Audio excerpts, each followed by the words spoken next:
어느 집에 갈등이 심한 아버지와 아들이 있었습니다.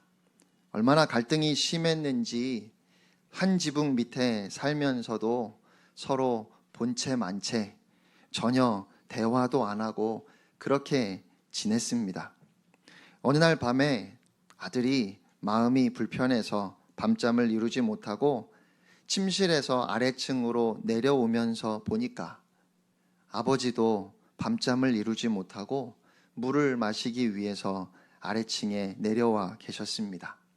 그렇게 마주친 아버지와 아들은 서로가 잠을 이루지 못하고 괴로워하는 모습을 보자 용서를 구하게 되었고, 그날 밤에 부자 사이에 화해가 이루어졌습니다. 아버지는 아들과 다정하게 지난 옛일을 더듬으며 추억했습니다. 네가 어려서는 아빠랑 여행도 함께하고 운동도 함께하고 참 좋은 시간을 많이 보냈었는데, 아버지의 말을 듣고 아들도 어린 시절을 생각하며 아버지에게 이렇게 말했습니다. 아버지, 제가 어렸을 적에 아버지와 함께 집 근처의 호숫가에서 초록색 보트를 타고 놀던 것이 생각나네요. 그러자 아버지는 아니야, 그 보트는 하늘색이었지 하고 말했습니다. 그러자 아들은 아니라고, 초록색이 맞다고 했고, 또 아버지는 무슨 소리냐고, 네가 어려서 기억을 잘 못하는 것 같은데 하늘색이라고, 그렇게 아무것도 아닌 보트 색깔 때문에 다투다가 다시 각자 방으로 올라갔습니다. 로마 교회 안에 고기를 먹어도 되느냐 안 되느냐 하는 문제 때문에 다툼이 있었습니다. 로마는 우상을 섬기는 나라였기 때문에 정육점 주인들이 고기를 잡으면 먼저 우상에게 바치고 시장에 내다 팔았습니다. 그러니까 대부분의 고기는 우상에게 바쳐진 제물이었을 가능성이 컸습니다. 그래서 아예 고기를 전혀 먹지 않고 채소만 먹는 사람들이 있었습니다. 그렇게 하는 것이 잘 믿는 것이라고 생각했기 때문입니다. 반면에 예수님께서 말씀하신 것처럼 하나님이 주신 모든 음식은 속된 것이 없기 때문에 바른 마음으로 바르게 먹으면 유익하지 않은 것이 없다고 믿는 사람들도 있었습니다. 그리고 그렇게 다른 믿음을 가진 사람들 사이에 갈등이 생겼습니다. 언뜻 생각하면 당시의 교인들이 참 유치하다 싶습니다. 요즘 같으면 별 문제가 되지 않을 일을 가지고 심각하게 논쟁을 벌였기 때문입니다. 그런데 다시 한번 생각해 보면 우리는 그런 초대교회 성도들의 모습에서 큰 도전을 받게 됩니다. 여러분, 왜 그들이 그런 문제를 놓고 심각하게 논쟁을 했을까요? 그것은 자신들의 이익과는 전혀 무관한 문제였습니다. 그럼에도 그들이 다투었던 것은 오직 하나님 때문이었습니다. 하나님을 조금이라도 더 바르게, 더 열심히 믿겠다고 하는 열정 때문이었다는 말이죠. 고기를 먹는 사람도 하나님 때문에 하나님을 위해 먹었던 것이고, 고기를 먹지 않는 사람도 하나님 때문에 하나님을 위해서 먹지 않았던 것입니다. 그러니까 겉으로 드러나는 형식은 다르지만, 방법과 모양은 달랐지만 목적은 같았습니다. 그들의 목적은 오직 하나님을 잘 믿는 것이었습니다. 그래서 오늘 본문에 사도 바울은 아주 자신 있게 말하고 있습니다. 7절 말씀을 우리 함께 읽겠습니다. 시작. 우리 중에 누구든지 자기를 위하여 사는 자가 없고 자기를 위하여 죽는 자도 없도다. 아멘. 우리 중에 아무도 자기만을 위해서 사는 사람이 없고 자기만을 위해서 죽는 사람도 없습니다. 여러분, 이 말이 충격적이지 않습니까? 초대교회는 그랬습니다. 초대교회 성도들은 모두가 다 주님을 위해서 사는 사람들이었지 자기를 위해서 사는 사람들이 아니었어요. 그것이 바로 초대교회의 힘이며 능력이었습니다. 초대교회의 교인들은 모두가 다 주님을 위해 사는 사람들이었습니다. 그들은 모두 다 주님의 것이었습니다.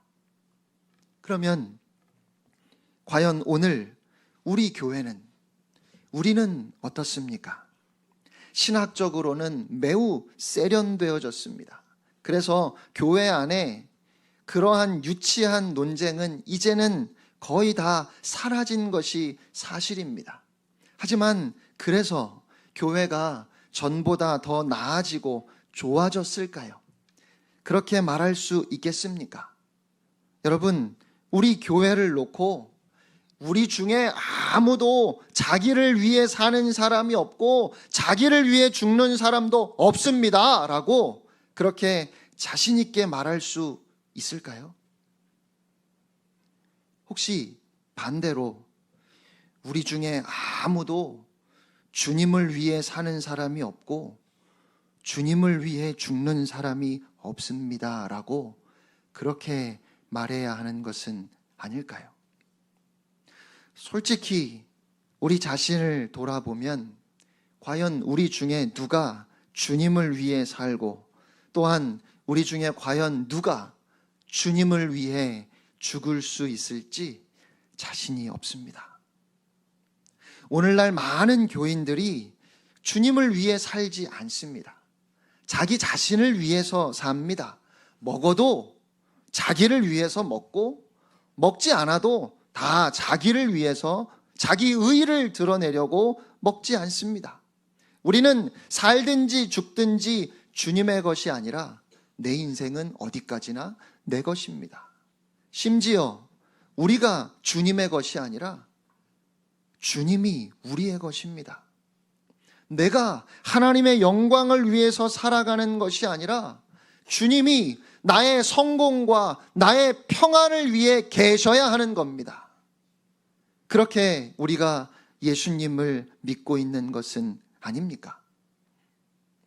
초대교회는 고기를 먹어도 되느냐 안 되느냐의 문제를 가지고 다툼이 있었지만, 그래서 오늘 우리가 보기에 참 유치한 수준의 갈등이 초대교회에 있었는데, 그런데 초대교회에는 날마다 믿는 자의 수가 더해가는 부흥이 있었습니다. 초대교회 성도들은 믿지 않는 사람들과는 분명하게 다른 구별된 삶을 살았습니다. 믿지 않는 사람들은 믿는 사람들에게 소망의 이유를 물었습니다. 도대체 어떻게 그렇게 소망 중에 살아갈 수 있는 거냐고, 도대체 어떻게 그렇게 서로 사랑하며 살 수 있는 거냐고 그 이유를 찾아와 물었다는 말입니다. 겉으로 보기에는 분명히 힘들고 어렵게 환난과 가난과 고난 중에 살아가는데 도무지 이해할 수 없는 소망이 그들에게 있었고, 도무지 이해할 수 없는 기쁨이 그들 안에 있었고, 도무지 이해할 수 없는 여유가 그들에게서 보여졌기 때문입니다. 그런데 요즘 우리는 그런 문제로 다투지 않는 수준 높은 교회가 되었지만 세상으로부터 비난을 받고 부흥하지도 못하고 있습니다. 아무도 우리에게 소망의 이유를 묻지 않습니다. 어떻게 그렇게 살 수 있는 거냐고, 어떻게 그렇게 기뻐할 수 있는 거냐고, 어떻게 그렇게 행복하게 살 수 있는 거냐고 물어보질 않아요. 왜 그럴까요? 초대교회 교인들은 먹든지 마시든지 무엇을 하든지 다 주님의 영광을 위해서 했고, 살아도 주를 위해 살고 죽어도 주를 위해 죽는 사람들이었지만, 요즘 우리는 먹든지 마시든지 무엇을 하든지 다 자기 자신을 위해서 하고 주님을 위해서는 아무것도 하지 못하는 사람들이 되었기 때문은 아닙니까? 7절에 우리 중에 라는 말씀은 예수님을 믿는 그리스도인들 가운데라는 그런 의미입니다. 그리고 누구든지는 믿음이 연약하든지 강하든지, 다시 말하면 믿음이 성숙하든지 미숙하든지 상관이 없다는 말입니다. 그러니까 오늘 본문은 적어도 그리스도인이라면 삶의 목적을 나 자신에게 두어서는 안 된다는 것입니다. 왜 그럴까요? 우리가 삶의 목적을 나 자신에게 두면 자기 자신뿐만 아니라 다른 사람들까지 동시에 죽이게 되기 때문입니다. 나무는 애써서 열매를 맺습니다. 나무가 열매를 맺는 목적은 그 열매를 다 자기가 가지려고 하는 것이 아니지요. 나무가 열매를 맺는 이유는 자기 밖에 있는 다른 존재에게 유익을 주기 위함입니다. 만약에 어떤 나무가 자기가 다 가지려고 그래서 열매를 맺는다면, 열매가 익으면 떨어져야 되는데 그래서 그 모든 열매를 다 꽉 움켜쥐고 하나도 놓치지 않으려고 한다면 그러면 어떻게 될까요? 그 열매는 다 썩어버리게 됩니다. 그뿐만 아니라 열매와 연결되어 있는 가지도 썩을 것이고 결국은 나무 자체가 살 수 없게 될 겁니다. 그 나무로부터 사람이나 또 다른 짐승들이 열매를 얻지 못할 뿐만 아니라, 그렇게 다른 사람에게 전혀 유익을 주지 못할 뿐만 아니라, 나무의 목적을 잃어버리고 그래서 모든 것을 다 자기가 갖겠다고 욕심을 부리면 그 순간에 자기도 죽는다는 거예요. 우리의 삶도 목적을 나에게 둘 때 이와 같은 결과를 초래하게 됩니다. 예를 들어서 가정주부가 매일 같은 일을 반복하는 것이 참 단조롭고 집안일은 해도 끝이 없다고 얘기하잖아요. 별로 표도 안 난대요. 그래서 이게 뭐 하는 짓인가?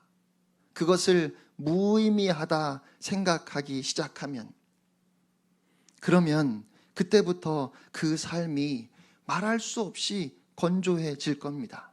하지만 자기 삶의 목적을 자기 밖에 두면 단조롭게 보이는 그 삶은 엄청난 가치와 의미를 갖게 됩니다. 주부의 봉사와 헌신으로 자녀들의 인생이 확장되고 남편은 사회에서 재능을 펼쳐갑니다. 주부가 만드는 음식은 단순한 음식으로 그치는 것이 아니라, 그냥 한 끼 식사를 때우기 위한 음식이 아니라 사랑하는 가족의 피가 되고 살이 되고 생명이 됩니다. 그러니까 주부가 만드는 음식은 엄밀히 말해서 가족의 미래입니다. 이와 같은 사실을 생각하며 하루하루를 살아간다면 그 삶이 단조로울 수 없습니다.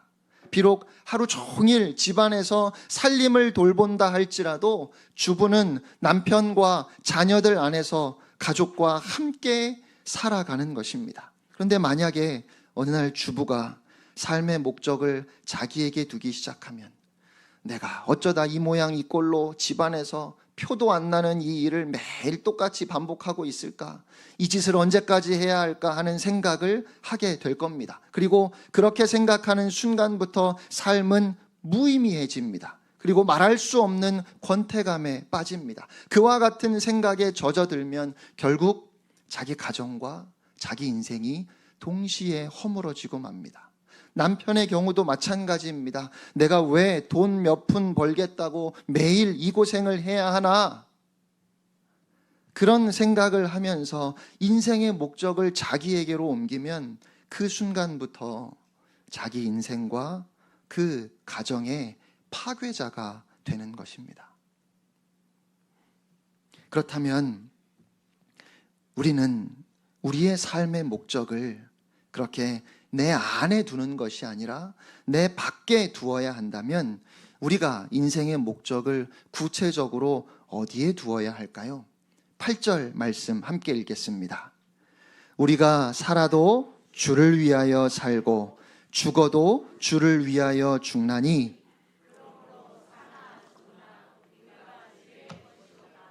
아멘. 살아도 주님을 위해 살고 죽어도 주님을 위해 죽는 것이 바로 삶의 목적을 받게 두는 것입니다. 그럴 때에만 우리 인생의 목적이 바른 목적이 되고, 그럴 때에만 내가 살고 뿐만 아니라 사랑하는 가족과 이웃들, 타인을 동시에 살릴 수 있습니다. 그럴 때에만 우리가 진정한 크리스찬이고 빛의 자녀가 될 수 있는 겁니다. 초대교회 성도들은 주님을 위해 살았습니다. 그뿐만 아니라 그들은 주님을 위해 죽었습니다. 주님을 위해서라면, 믿음을 지키기 위해서라면 자신의 생명조차도 귀한 것으로 여기지 않았습니다. 그것은 우리 한국교회의 경우도 마찬가지입니다. 한국교회 초기 믿음의 선배들은 주님을 위해 살았고 주님을 위해 죽는 성도들이 많았습니다. 그것이 오늘 우리 한국교회가 이만큼 부흥하고 성장하는 데 밑거름이 되었고 원동력이 되었습니다. 그런데 오늘 한국교회가 이렇게 흔들리고 연약하게 된 원인이 어디에 있을까요? 우리가 마치 누가복음 12장에 예수님께서 비유로 말씀하셨던 그 어리석은 부자처럼 하나님께서 주신 모든 것을 하나님을 위해서 사용하지 않고 이웃의 유익을 위하여 나누고 베풀며 살지 않고 곡간을 허물고 더 크게 짓고 모든 곡식과 물건을 쌓아두려 하면서 내 영혼아 여러 해 쓸 물건을 많이 쌓아두었으니까 이제는 평안히 쉬고 마음껏 먹고 마시고 즐기자라고 그렇게 말했기 때문은 아닐까요? 사랑하는 성도 여러분, 더 늦기 전에 우리의 삶을 바로 세워야 합니다. 자기 자신을 위해서 사는 삶에서 주님을 위해 사는 삶으로 우리의 삶의 목적과 방향과 방식이 바꾸어져야 합니다. 먹든지 마시든지 무엇을 하든지 다 주님의 영광을 위해서 하는, 공부도 주님을 위해서 하고 사업도 주님을 위해 하는 사람들이 일어나야 합니다. 모든 삶의 목표와 방향을 하나님께 두는 사람들이 우리 안에서 나타나야 합니다. 진정으로 주님을 사랑함으로 주님의 뜻대로 사는 것을 기뻐하며 주님을 사랑하기 때문에 마땅히 내가 짊어져야 할 십자가를 지고 좁은 길을 가면서도 말할 수 없이 즐거워하는 사람들이 우리 안에서 일어나야 합니다. 그렇게 오직 주님을 위해 살 뿐만 아니라 주님을 위해 기꺼이 죽을 수 있는 사람들이 일어나야 하겠습니다. 사람들은 대부분 자기 자신을 위해 살려고 하지만 여러분, 그것은 하나님의 법칙이 아닙니다. 남편은 아내를 위해서 살고 아내는 남편을 위해서 살 때 부부가 행복해집니다. 남편이 남편 자신을 위해서 살고 아내는 아내 자신을 위해 살려고 할 때 부부 사이가 금이 가고 가정이 깨어지게 됩니다. 이것은 부모와 자식의 관계도 마찬가지고 그 밖의 모든 인간관계도 마찬가지입니다. 그 원리가 여러분 신앙생활에 동일하게 적용됩니다. 아니, 그 신앙생활의 원리가 우리의 삶에서 그렇게 드러나야 하는 겁니다. 여러분, 우리 하나님은 오늘도 우리를 위하여 일하십니다. 성경을 보면 종종 내가 너희 때문에 하는 거 아니야, 너희 위해서 하는 거 아니야, 내 이름을 위해서 하는 거야 라고 하나님께서 말씀하실 때도 있어요. 그런데 말씀은 그렇게 하시는데 그래서 하나님께서 행하시는 일을 보면 다 우리를 위한 거예요. 다 우리를 위한 거예요. 하나님의 영광을 위해서 하나님께서 행하시는 그 일이 그 선하신 일이, 그 인자하신 일이 다 우리를 위한 일이라는 말입니다. 하나님은 오늘도 그렇게 우리를 위하여 일하십니다. 그러니까 우리는 하나님을 위해 살아야 하는 겁니다. 하나님은 우리를 위해서 일하시는데 우리는 우리만을 위해서 살려고 한다면 그건 악한 일이지요. 아내는 남편을 위해서 희생하는데 남편은 아내를 위해 살지 않고 자기밖에 모르면서 산다면 그러한 남편의 삶은 악한 겁니다. 그러한 남편은 절대로 잘 될 수 없고 행복해질 수도 없습니다. 남편을 위해 사는 아내는 행복할 것입니다. 또 아내를 위해 사는 남편이 행복할 것입니다. 그리고 부모를 위해 사는 자녀가 복받습니다. 그런데 하나님을 위해 사는 것보다 더 복된 것은 없습니다. 남편을 위해 사는 것이 사실은 아내 자신을 위하여 사는 것입니다. 아내를 위하여 사는 것이 사실은 남편 자신을 위하여 가장 잘 사는 길입니다. 그리고 하나님을 위하여 사는 것이 사실은 하나님을 위하는 것이 아니라 바로 우리 자신을 위한 길입니다. 우리가 가장 행복할 수 있는 길, 먹든지 마시든지 무엇을 하든지 오직 하나님의 영광을 위해 살아가는 것입니다. 오늘 주님은 그와 같은 주님의 사람들을 찾으십니다. 오늘 교회는 그와 같은 사람들을 필요로 하고 있습니다. 고기는 먹어도 좋고 안 먹어도 좋습니다. 다만 중요한 것은 먹어도 주를 위해 먹고 먹지 않아도 주님 때문에 먹지 않는 사람들이 필요합니다. 그런데 여러분, 그렇게 살아도 주를 위해 살고 죽어도 주를 위해 죽는 삶이 어떻게 가능할까요? 9절 말씀이 그 답을 우리에게 주고 있습니다. 함께 읽겠습니다. 시작. 이를 위하여 그리스도께서 죽었다가 다시 살아나셨으니 곧 죽은 자와 산 자의 주가 되려 하심이라. 아멘. 무슨 말씀입니까? 예수 그리스도께서 죽으셨다가 다시 살아나셨지요? 부활하셨지요? 왜 그렇게 하셨다고요? 이를 위하여. 이를 위하여는 뭘 위하여예요? 그 앞에 우리가 살든지 죽든지 주님의 것입니다. 살아도 주를 위하여 살고 죽어도 주를 위하여 죽습니다.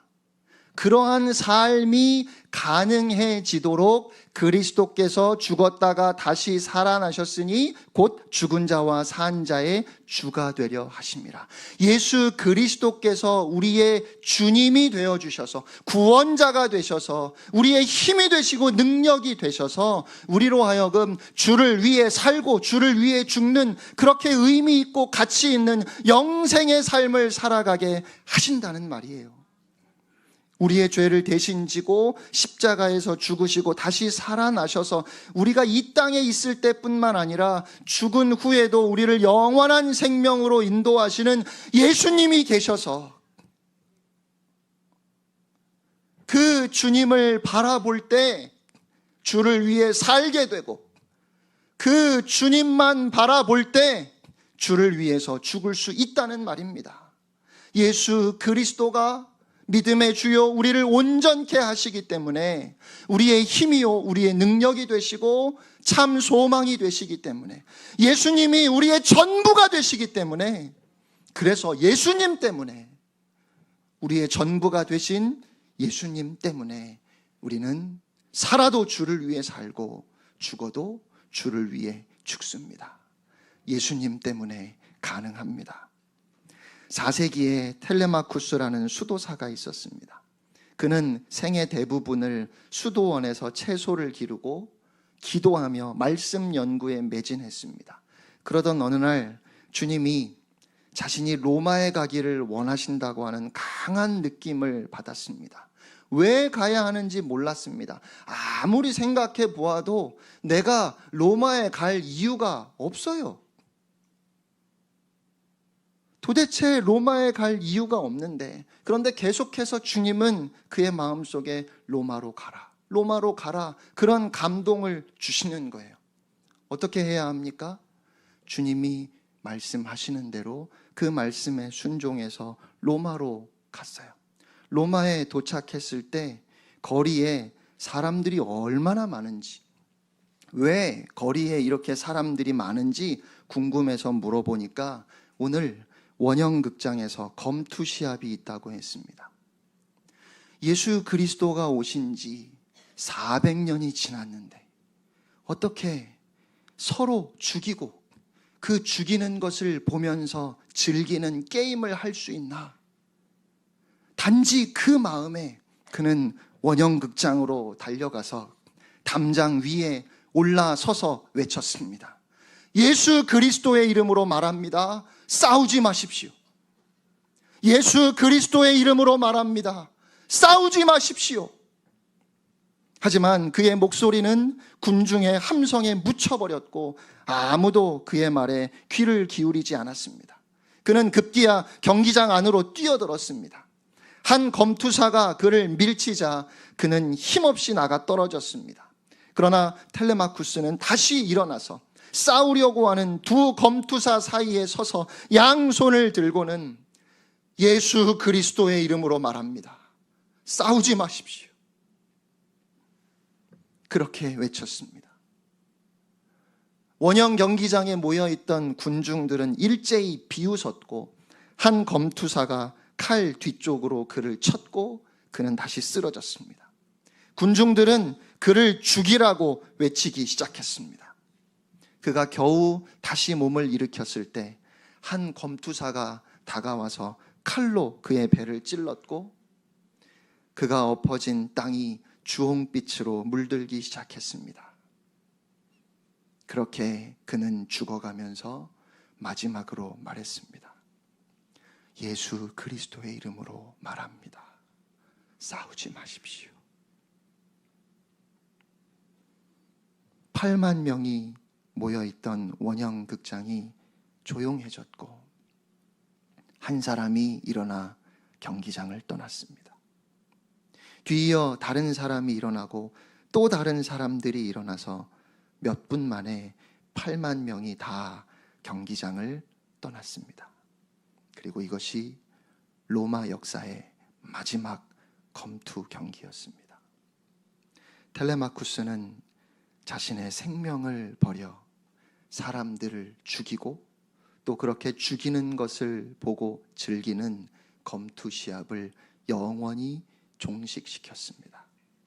이것이 살아도 주를 위해 살고 죽어도 주를 위해 죽는 삶입니다. 그런데 텔레마쿠스가 그렇게 할 수 있었던 것은 그를 위해서 생명을 내어주신 예수 그리스도의 사랑이 있었기 때문입니다. 예수 그리스도께서 사망 권세를 이기시고 부활하셔서 텔레마쿠스의 주님이 되어주셨기 때문입니다. 그는 오직 예수님을 바라보았습니다. 그리고 예수님을 바라볼 때 그의 마음은 말할 수 없이 행복했고 기쁨이 넘쳤고 그래서 주님이 기뻐하시는 그 일을 위해 생명도 아끼지 않고 내어드릴 수 있었습니다. 예수 그리스도가 그의 주인이셨기 때문입니다. 오늘 바울은 자신 있게 우리 중에 없다고, 아주 자신 있게 우리 중에는 없습니다. 우리 중에는 없습니다. 우리 중에는 아무도 자기를 위해 사는 사람이 없다고 그렇게 말하고 있습니다. 그리스도인들은 살든지 죽든지 주를 위해 사는 사람들이라고 그렇게 너무 당연하게 이야기하고 있습니다. 사랑하는 성도 여러분, 우리 교회도 그와 같은 교회가 되기를 하나님께서 원하십니다. 우리가 그 하나님의 소원을 이루어 드릴 수 있기를 바랍니다. 우리 중에 누구도 자기를 위해 사는 자가 없고 자기를 위해 죽는 자가 없다고, 우리가 살든지 죽든지 주님의 것이라고 그렇게 자신 있게 고백하고 자랑할 수 있는 우리 교회가, 우리 모두가 될 수 있기를 바랍니다. 함께 찬양하겠습니다.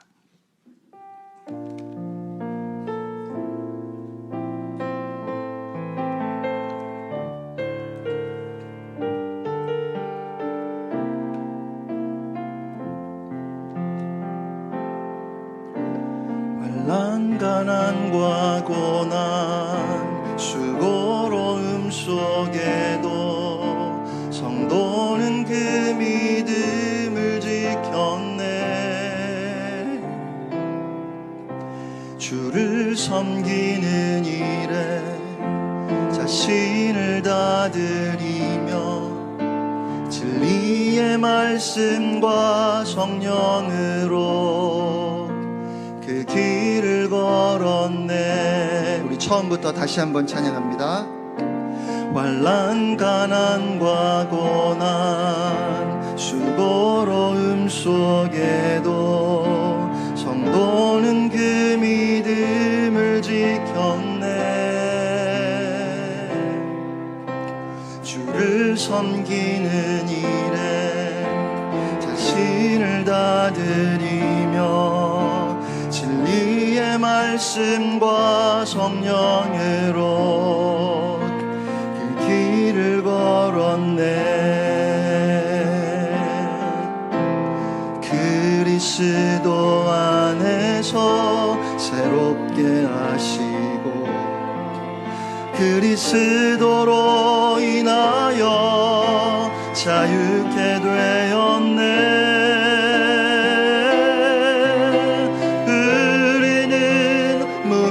무명하나 유명한 자 죽음의 위기 속에도 참 생명 가졌고 근심 하나 기뻐하며 가난 하나 다른 일을 부욕해 하는 자로다.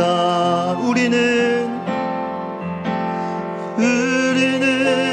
무명하나 유명한 자요 죽음의 위기 속에도 참 생명 가졌고 근심 하나 기뻐하며 가난하나 다른 일을 부욕해 하는 자. 우리 시간 함께 합심해서 기도하겠습니다.